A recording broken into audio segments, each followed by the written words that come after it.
As empresas, elas não estão ali só localmente, então qualquer evento que tiver fora e eles puderem levar essa marca, esses produtos ali que foram feitos de forma artesanal, isso tudo contribui para as pessoas conhecerem um pouquinho daquele produto, daquela história. É uma entrega, e a gente tem muito essa facilidade com isso, porque a gente tem essa inspiração materna, né? E esse legado tão precioso que a mamãe deixou. Falei isso hoje e repito, não é só um legado familiar. A mamãe transformou o cenário da gastronomia mineira com toda essa história que nasceu lá há 70 anos atrás. Anglo American apresenta Conversas que Inspiram. Olá, sejam mais uma vez bem-vindas e bem-vindos ao Conversas que Inspiram. Eu sou Matheus Lacerda, coordenador de comunicação da Anglo American no Brasil, e vou estar aqui com vocês mais uma vez, acompanhando um episódio muito inspirador. Na conversa de hoje, queremos juntar a fome com a vontade de comer. A gente sabe que em qualquer região do Brasil, e talvez do mundo, as tradições culturais e familiares caminham lado a lado com a gastronomia. Os almoços de domingo, com a família reunida em volta da mesa, celebrando a alegria daqueles momentos. E por falar em alegria, é com muita alegria que eu já trago as nossas convidadas de hoje. Márcia Nunes, chefe mineira e filha de um ícone de Minas Gerais, a Dona Lucinha. Seja bem-vinda, Márcia. Muito obrigada, Matheus, pelo convite. É uma alegria, né, falar desse tema. Isso sempre louva a memória da nossa mãe, né? É um modo de trazê-la sempre à tona, porque não há como nos desligar dela, né? Que é a nossa referência, uma referência para Minas e familiar também muito forte. Fico muito feliz de estar falando quando o papo é cozinha. Muito obrigado, Márcia.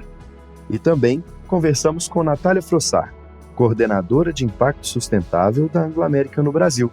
Seja bem-vinda, Natália. Obrigada, Matheus. É um prazer estar aqui com vocês. Espero contribuir aí um pouquinho com o tema também. A alegria é toda nossa de contar com vocês aqui e aproveito para agradecer também a você que nos acompanha em mais um episódio do nosso podcast. Na conversa de hoje, vamos falar sobre a importância da culinária, da cultura e da tradição para a manutenção da identidade de tantas comunidades e como isso influencia nas próximas gerações. As experiências culinárias e as atrações culturais são fundamentais para o desenvolvimento da economia criativa em várias cidades, como, por exemplo, Conceição do Mato Dentro e Cerro, aqui em Minas Gerais, que foram palco de mais um Festival Fartura. Em Conceição, o festival destacou a comida de família, ressaltando a essência da gastronomia que reúne e acolhe as pessoas nas mesas. E no Cerro, o festival teve o delicioso queijo local como tema e homenageou a saudosa Dona Lucinha, cozinheira que fez história não só no município, mas em todo o estado de Minas Gerais. Então, antes de seguirmos com a nossa conversa, já deixe seu like e ative o sininho em sua plataforma de áudio preferida. Assim, você vai receber uma notificação sempre que um novo episódio estiver no ar. Fiquem conosco até o final, pois este é o Conversas que Inspiram. Mas o Festival Fartura, na cidade do Cerro, carrega o nome da sua mãe, a Dona Lucinha. Conta pra gente um pouco da história da Dona Lucinha e como a sua família deu continuidade à valorização das tradições culinárias aqui no estado. A história da mamãe, ela é uma mulher mineira, mãe de 11 filhos, uma mulher que formou-se professora, né? Então é uma mulher comum, uma Maria, como todas as nossas Marias. Mas ela tinha um quê de empreendedorismo muito forte dentro dela. Vou usar a reflexão dela própria para falar de como ela se envolve com a cozinha mineira e que vai transformar toda a vida dela e a nossa também, né? No sentido de caminhar nas pegadas dela. Sempre morou no Cerro, mas criança em fazenda. Estudou, voltou para a fazenda já casada e foi ser professora de escola rural. Esse é um dos momentos mais luminosos da carreira de mamãe, no meu ponto de vista, que ela observa as crianças, filhos de vaqueiros, de agricultores, que eram os alunos, gente muito pobre, andava descalços, de pé no chão, e a escolinha rural era sempre longe da casa. E a mamãe observava que eles levavam algumas coisas para comer, porque em geral moravam longe, e escondiam no mato. Então, ela, como professora de escola rural, ela ficou observando esse hábito assim, né, da criança, e escondendo no mato. E ela falou: gente, não é bonito que eu faça isso, mas eu preciso saber por que eles fazem isso. E ela percebeu que quando eles levavam alimentos muito rústicos, que na verdade é o que eles tinham, né, para comer, batata doce, banana da terra assada no burralho, mandioca, cará, eles escondiam no mato porque tinham vergonha de levar isso. Isso é bom contextualizar do ponto de vista temporal. A gente tem que pensar que esses fatos já se passou há 70 anos atrás. A mamãe estaria agora com 90, ela tinha exatamente 20 anos. E ela percebeu que havia uma vergonha, então, do nosso patrimônio alimentar, da nossa cultura alimentar. Inclusive, ela usou essa expressão na época. Está escondido no mato a nossa cultura alimentar. E pensou: eu tenho uma tarefa, eu tenho que pôr isso sobre a mesa. Então, é lindo que ela fala, inclusive, quem me ensinou tudo foram meus alunos. Eu aprendi com eles, eu mais aprendi que ensinei. Ela observa isso e pede aos pais dos alunos para contribuir com ela, com os ingredientes para que ela servisse merenda escolar, fizesse merenda para eles. Ela falou assim: criança não aprende com fome, eu preciso da ajuda de vocês. E pediu a eles, a cada dia, ela compartilhava com as crianças os ingredientes que os pais então entenderam que eles poderiam mandar. Um punhado de fubá num dia, um punhado de canjiquinha no outro, uma mandioca no outro, uma penca de banana no outro, e ela levava aquilo que ela sabia que eles não tinham: o queijo para fazer fubá suado, a costelinha para fazer canjiquinha com costelinha, a rapadura para fazer melado para mandioca. E interrompia a aula para prepararem juntos o alimento e comerem juntos. Então é uma história de uma grandeza, de uma beleza, né?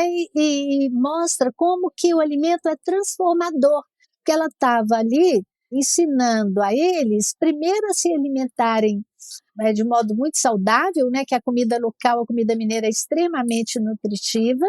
Ela estava cuidando da saúde deles, mas estava valorizando a autoestima local, né? Assim, do que a gente tem. Enfim, é uma história que é difícil até pôr ponto e vírgula nela, que eu me comovo, eu sei que emociona quem escuta também, mas a partir daí ela compreendeu que ela deveria ser uma defensora contínua da nossa cultura alimentar, porque ela percebeu que essa vergonha que estava expressa na criança estava expressa também na nossa comunidade, que não recebiam visitas com esses alimentos. Então, é a partir daí que nasce essa dona Lucinha, empreendedora e tão reconhecida pelo que fez pela cozinha mineira. Que história legal, viu? Eu queria ter tido a oportunidade de conhecer e bater um dedinho de prosa com a dona Lucinha.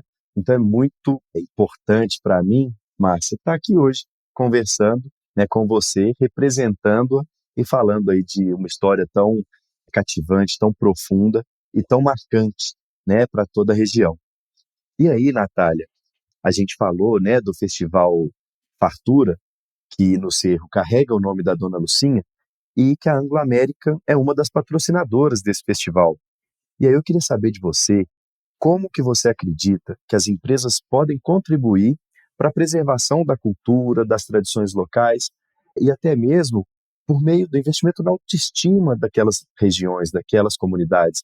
Porque, como a Márcia trouxe muito bem, a autoestima vem dessa valorização, né, da cultura, da culinária, das tradições locais. E isso, hoje, graças a Deus, a gente tem de uma forma muito mais forte. A gente já não tem mais vergonha de trazer os nossos pratos com os ingredientes mineiros.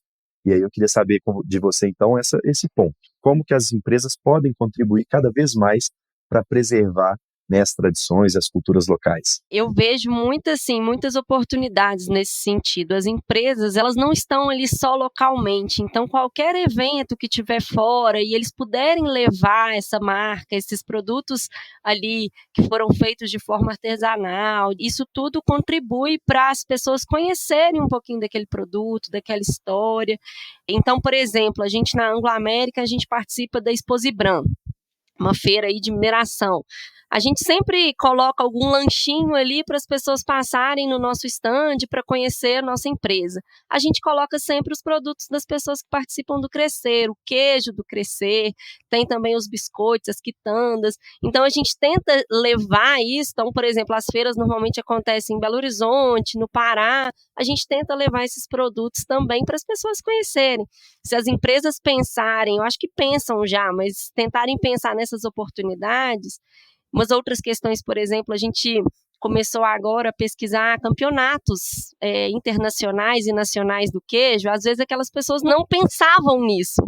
E aí, quando eles começaram a participar desses campeonatos, começaram a ganhar medalhas. E pensa nisso, né? A promoção do queijo internacionalmente. Então, acho que é tentar pensar nessas oportunidades, onde promover o queijo ou outros produtos, né? Mas de uma forma a promover mesmo o queijo para outras regiões e para as pessoas conhecerem, levando aí a tradição para outros locais. Sem dúvida, e dessa forma também estimular a sustentabilidade dessas famílias, né, que conseguem fazer daquela cultura, daquela tradição, um meio de subsistência, né? Você consegue tornar aquela atividade rentável e seguir de uma forma digna as tradições, né, da sua família. A gente tem histórias, Matheus, de pessoas, de filhos, né, dos produtores, nunca pensando em continuar aquele negócio dos pais ou dos avós, e histórias que foram modificadas. Hoje eles falam, não, eu quero ficar aqui, eu quero continuar isso daqui que eles começaram lá atrás. Então é super legal, assim, a gente conhecer a história deles também, sabe? É lindo isso, porque é uma transformação social mesmo, e depois é aquilo que a gente já falou, é o modo de preservar, os modos de fazer, porque isso cai no esquecimento, né? Se isso as pessoas vão deixando de fazer, deixando de praticar, mas quando elas são incentivadas e através de um patrocínio de uma empresa, recebem uma contribuição para que isso possa dar perpetuidade a esses costumes, a esses hábitos, a esses costumes, às tradições, é a preservação que está em jogo, né? É a memória viva, né, que está continuando. Enfim, é importante demais. E, Márcia, o Festival Fartura desse ano, ele teve esse foco tão importante, tão significativo, que é a comida de família.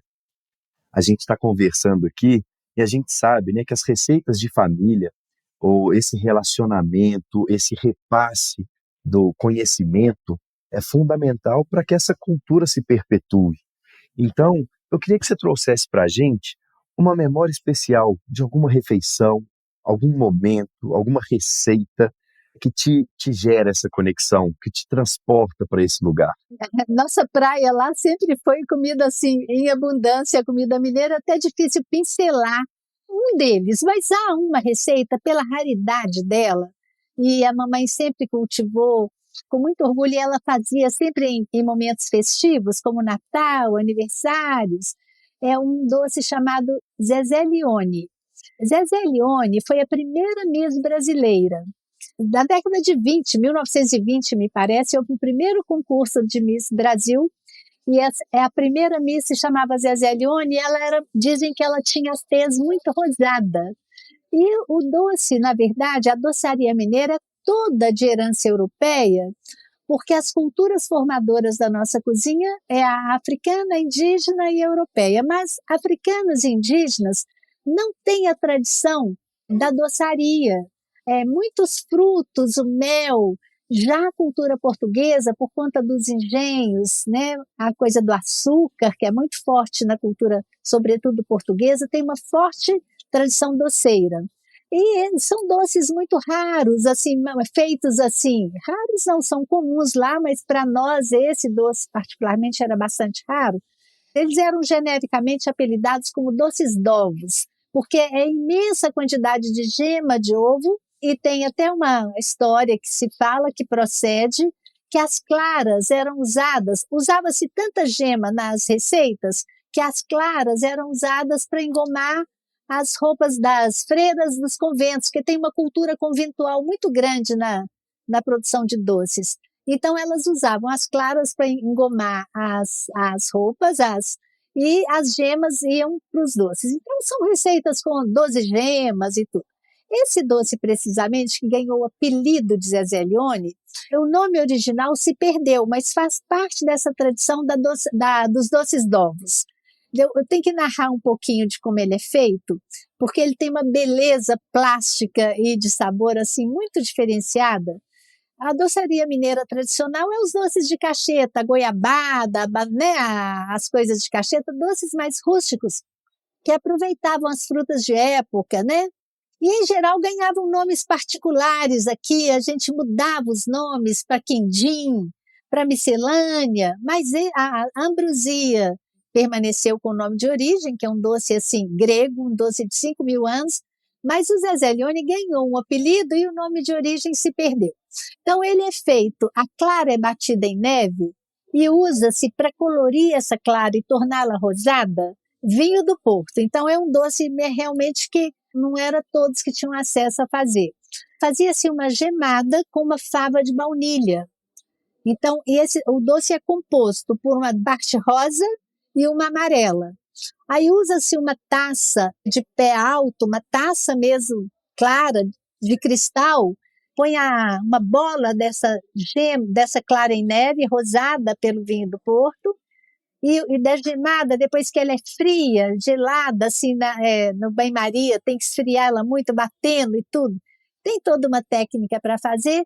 Aí você rega essa taça deitada com a gemada e essa bola sobe. Então, dá um formato de flor. Então, é um doce, assim, paixão da nossa vida, mas como é um doce mais delicado de fazer, não era um doce possível de fazer com frequência, é um doce que fazia, assim, em momentos festivos. E aí a gente esperava o dia para ter Zezé Leone na nossa casa, até hoje é assim. E esse é um doce que eu destacaria na nossa memória particular de família. Fiquei com água na boca, hein, Márcia? Vou fazer para vocês, com o maior prazer. É lindo o doce. Já vou dizer uma coisa. Quem estiver ouvindo esse episódio na hora do almoço, que lute. Porque minha boca começou a encher d'água quando você estava falando da sua mãe, fazendo fubá suado, canjiquinha com costelinha, aquilo ali, a boca já vai salivando. Agora com a Zezé Leone, Jesus. E é interessante, trazendo um pouco aqui uma experiência, né, minha também. A minha vó Tereza, um beijo. Ela não é muito de ouvir podcast, mas talvez ela ouça. Então a minha avó, que também é outra Maria, né, uma Maria Tereza, ela é muito séria, assim, sabe, meio bronca. E ela nunca foi muito de carinho, de ficar passando a mão na cabeça do neto. Dizem que vó estraga neto, eu falava que minha avó estraga neto arranhando a lataria, que eu era muito levado. Uma avó mais firme, né? Isso, eu já, né, fui muito corrigido por ela. Mas a minha avó, ela tinha uma maneira especial, tem uma maneira especial, que ela está viva, de mostrar esse afeto, esse carinho, que é por meio da culinária. Então, chegava o meu aniversário, eu sempre gostei muito de um frango com quiabo. E chegava o meu aniversário, ela fazia o frango com o quiabo picadinho, assim, abóbora moranga também, junto daquele caldo, um angu novinho. Nossa, eu ficava doido. E para sobremesa, ela fazia um bolo de cenoura com cobertura de chocolate.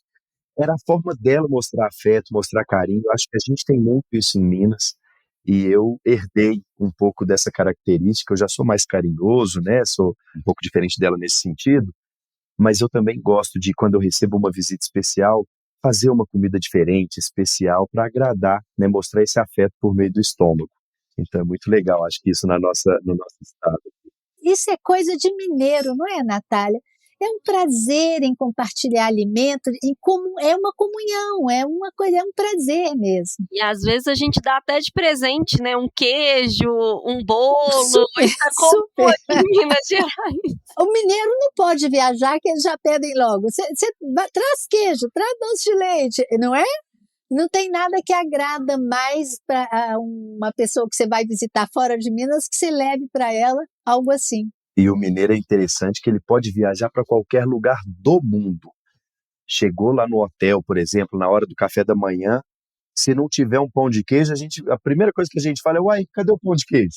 Não tá bom, não. Às vezes, em algum lugar tem um pão de queijo que não é um pão de queijo, que eles chamam de pão de queijo, mas não é, né? Porque aqui em Minas é muito diferente. Mas isso faz parte da cozinha típica. A cozinha típica, no local dela, ela ganha um outro sabor, porque os ingredientes, o modo de fazer é local, é assim, por mais que a gente queira, por exemplo, fazer tapioca aqui em Minas, é fácil, mas a tapioca no Nordeste é melhor, não é? Sem dúvida, Não sem é? dúvida. E o mesmo, né, com o acarajé, o churrasco gaúcho, né? Ah, sem dúvida. É porque a comida, Matheus, a mamãe foi muito sábia quando ela abriu essa casa. Eu vou até pedir licença a vocês e fazer um parênteses na nossa prosa, que eu estou falando desta casa, eu estou nela agora. Hoje a gente está comemorando, celebrando os 34 anos da fundação do restaurante Dona Lucia em Belo Horizonte, quando ela trouxe para Belo Horizonte toda essa tradição alimentar realmente típica, sem inventar moda, sem sofisticar, a sofisticação da simplicidade da tradição. Então, fechando parênteses, né, que falar de um momento que é importante para a gente hoje, estou feliz de estar celebrando essa data aqui nessa prosa, né? Agradeço até a coincidência do convite, que foi legal. E para nós é uma honra contar com você aqui, tendo esse bate-papo tão legal e honrando a memória da sua mãe num dia tão especial, né, para vocês. Verdade, o programa não deixa de ser uma homenagem a ela, né? Porque o Fartura, que é o ponto assim inicial do nosso tema, que é um festival que realmente para a região, sobretudo para o Cerro, tem um valor inestimável, porque é a oportunidade, um festival com esse know-how, é um festival que tem mais de 20 anos, faz festival mundo afora, né? Elevou o padrão de eventos na localidade, então ter empresas que são sensíveis a viabilizar isso é muito importante, porque foi assim um divisor de águas para a localidade, sabe, Natália? Eu noto muito isso, mudou, os eventos locais mudaram. Márcia, a gente tem uma expectativa, né, assim, talvez de um pouco mais longo prazo, mas a gente pensa muito no case de Tiradentes, né? Tiradentes antes era uma cidade satélite ali de São João del Rei. Hoje, Tiradentes é Tiradentes por todos esses eventos e festivais que acontecem, então as pessoas já esperam aquele evento, já se programam para ir naquele evento. E aí, até falando um pouquinho disso, que eu achei muito legal, a gente teve um relato recente nessa edição de Conceição do Mato Dentro. Pessoas de São Paulo estavam no aeroporto, viram a propaganda, em vez de vir para Belo Horizonte, foram direto para o festival. Então, a gente já começa a ter esse tipo de turismo que a gente não esperava. Na primeira edição foi muito mais as pessoas que moram na região, que participaram, e a gente já tem relatos de pessoas de fora participando, e as pessoas que moram lá trazendo familiares e se programando já no ano que vem para participar. Então a gente tem um planejamento aí, quem sabe, de não virar uma Tiradentes da vida. E Natália, é muito legal a gente ver como essas iniciativas impulsionam e contribuem para a cultura local. E você falou um pouquinho antes sobre o queijo do Cerro, sobre o trabalho que a gente tem feito com várias famílias, contribuindo para que elas prosperem e perpetuem nesse negócio, trazendo aí os aprendizados, né, de geração para geração. E a gente sabe também que o Crescer tem apoiado várias outras frentes, né, vários outros negócios. Então eu queria saber de você como que a gente tem atuado no Crescer, né, e quais são os principais resultados e perspectivas, né, para esse programa. Ai, gente, eu tenho orgulho de falar do Crescer. Esse é um programa que a gente começou em 2013, aqui na Anglo-American, e assim, a gente já teve algumas frentes de atuação que hoje a gente não atua mais, mas o queijo está desde o início e ainda está no futuro, porque o queijo realmente, né? Mas falando um pouquinho disso, a gente já apoiou mais de 150 produtores, de queijo, e aí sempre pensando assim, em capacitação, consultorias, melhores práticas, a obtenção da certificação, porque muitas vezes eles têm aquela produção muito artesanal, mas que não é certificada, e a certificação é muito importante para você conseguir entrar nos mercados, nesses outros locais aí para venda e marketing dos produtos. E aí a gente tem alguns resultados interessantes, assim, desses produtores, a gente tem uma média de aumento de renda de 45% daqueles que participaram do programa. Então, eu acho bastante significativo, assim. E uma outra questão que eu comentei anteriormente, né, dos prêmios, que a gente começou a participar dos campeonatos, ajudá-los nas inscrições, a levá-los, talvez a gente ajude em alguns momentos na logística, a gente faz alguns incentivos para que eles participem dos campeonatos, e 62 queijos de produtores, né, que já participaram do programa, já receberam medalhas. A gente tem um até aí que recebeu uma medalha na França. E atualmente a gente tem 25% de participação feminina, ainda está um pouco tímida, mas a gente está esperando aí no próximo ciclo chegar aí na marca de uns 40%. A gente sabe que às vezes as pessoas no interior, né, a gente está falando aí de cidades como Conceição do Mato Dentro, Cerro, que não estão tão próximas a grandes centros, e muitas vezes essas pessoas têm o conhecimento de como fazer o queijo, mas como que ela vai precificar, como que ela vai cuidar dos insumos, como que ela vai vender, como que ela vai fazer a embalagem daquele queijo. Então, esse conhecimento assim, de negócio é fundamental para que as pessoas consigam manter vivas essas tradições de forma sustentável. E agora a gente está por um triz de receber aí um reconhecimento internacional. O queijo está com tudo alinhadinho para se tornar patrimônio da Unesco, né? Então, com esse título, que eu creio que Minas vai ganhar, está tudo muito bem defendido lá dentro, né? De elevação de qualidade, de manutenção de conhecimento técnico, né? Porque a demanda, se cresce a importância, cresce a expectativa também, não é? Cresce em conjunto, né? Que é preciso andar como um todo, né? Com certeza. E assim, Márcia, Natália, a gente vai chegando ao fim da nossa conversa de hoje. Primeiro, queria destacar que foi excelente conversar com vocês. E antes da gente fechar oficialmente, sempre quando a gente vai chegando no final dos episódios do Conversa que Inspiram, a gente tem um quadro que chama Inspira e Ação. Como que a culinária influenciou a forma com que vocês se relacionam com a comida e como que vocês têm aí pensado em manter, perpetuar essas tradições familiares. O meu caso é o dia a dia. Eu acho que dar continuidade ao que a gente já faz aqui no restaurante, uma dedicação diária à cultura alimentar tradicional dos mineiros, tá alimentando esse gosto, alimentando essa hospitalidade que é tão característica do mineiro, mantendo os modos de fazer, as receitas, que é uma casa que se dedica realmente desde o dia do seu nascimento e pretende ser assim ad eterno, dedicada a cultivar a cozinha de raiz de Minas Gerais. É uma casa que nunca abandonou essa decisão da sua fundadora, que era oferecer pratos típicos da cozinha de Minas, né? No sentido de preservá-la e divulgá-la. Então, no meu caso, eu vejo que é essa tarefa. Eu acho que é um modo como eu inspiro, né, e a nossa família como um todo, pode inspirar no movimento de transformação, ou inspirar novos empreendedores que queiram vir para a gastronomia, para o universo da cozinha, como fonte de renda, é dedicação, é entrega. Eu falo, é projeto de vida, e o que a gente faz aqui é projeto de vida, porque é de domingo a domingo, é feriado, é Natal, é Carnaval, é uma dedicação nossa e da nossa equipe por inteiro. Então, quem vem para esse mundo tem que vir com os dois pés, não dá para pôr um pezinho dentro outro fora, não. É uma entrega, e a gente tem muito essa facilidade com isso, porque a gente tem essa inspiração materna, né? E esse legado tão precioso que a mamãe deixou. Falei isso hoje e repito, não é só um legado familiar.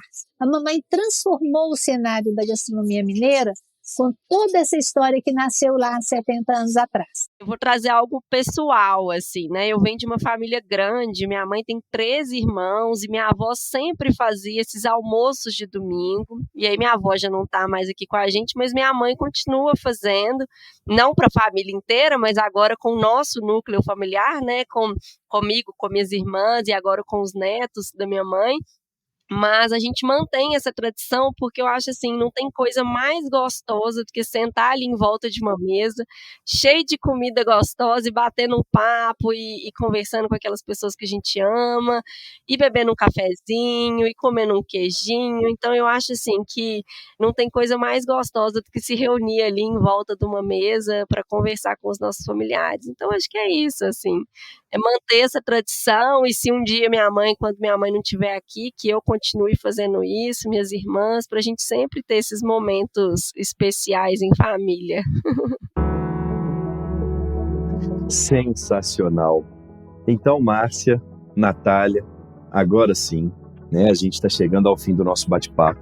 Na conversa de hoje a gente viu como que a culinária está diretamente ligada às tradições, como as tradições compõem a cultura de tantos povos e como essa cultura influencia na autoestima das pessoas.